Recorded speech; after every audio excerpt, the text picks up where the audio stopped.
Hello, আসসালামু আলাইকুম everyone, welcome back to my channel. আজকে কিন্তু ভীষণ লোভনীয় একটি ভর্তা রেসিপি নিয়ে এসেছি, যেটা আমরা সবাই খুবই পছন্দ করি।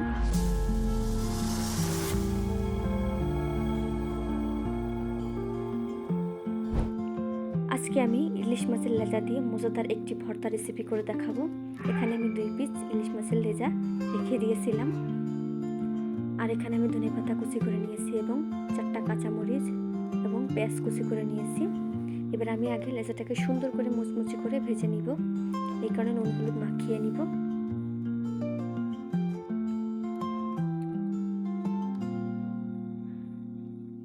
সুন্দর করে নুন হলুদটা মাখিয়ে নিয়ে আমি কিন্তু এটা ভেজে নিব একেবারে মুচমুচো করে, যাতে করে শিলনোড়ায় বাটা দিলে মিহি হয়ে যাবে। একটা কড়াই বসিয়ে নিয়েই তাতে নুন হলুদ মাখানো লেজাগুলো দিয়ে একেবারে জালটা লো টু মিডিয়ামে রেখে সুন্দর করে ভেজে নিব। এই দেখুন, আমি কিন্তু খুব ধীরে মাছটা ভেজে নিচ্ছি, উল্টে পাল্টে সুন্দর করে মুচমুচো করে ভেজে নিব। দুটো লেজ ভাজতে কিন্তু আমার অনেক বেশি সময় লেগেছে, কারণ আমি আস্তে আস্তে ভেজেছি, এই কারণে যাতে ভিতরটা পর্যন্ত সুন্দর মতো মুচমুচো করে ভাজা হয়ে যায়।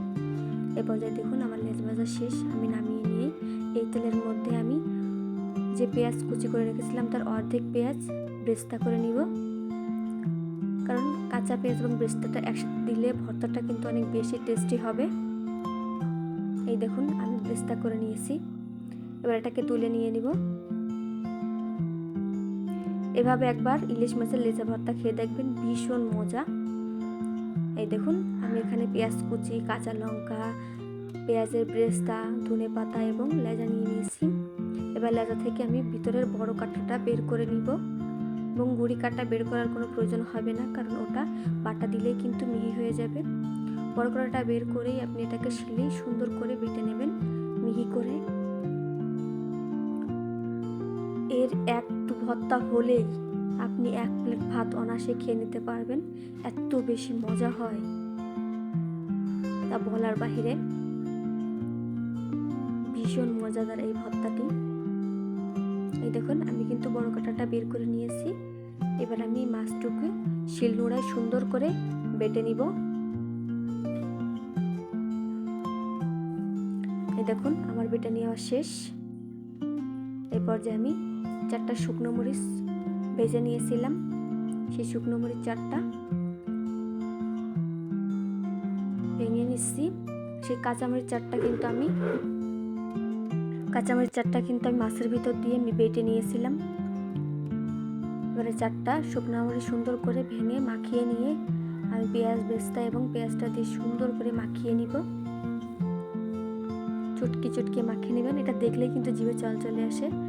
আমার ধনেপাতার মধ্যে আরও 2টো কাঁচা ঝাল ছিল, আমি খেয়াল করিনি, সেই 2টো আমি সরিয়ে রেখে দিয়েছিলাম।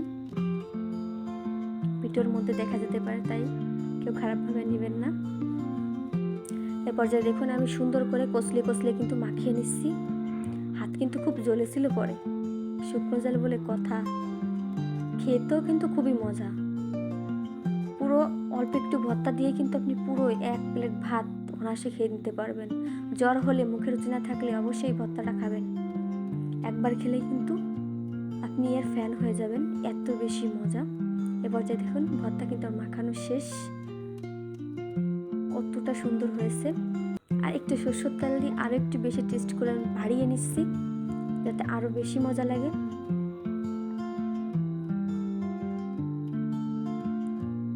দেখুন, এবার কিন্তু আরও বেশি লোভনীয় হয়ে গেছে ভর্তাটি। ক্যামেরায় কতটা ভালো দেখা যাচ্ছে জানি না, একটু সাদাসে দেখা যাচ্ছে, কিন্তু বাস্তবে অনেক বেশি সুন্দর লেগেছে। কিন্তু এই ভর্তাটি দেখতেও ভীষণ মজা, খেতেও কিন্তু ভীষণ মজা। আপনারা যারা ভিডিও দেখেন অবশ্যই লাইক কমেন্ট করবেন। আসসালামু আলাইকুম, ভালো থাকবেন। পরবর্তী ভিডিওতে আবার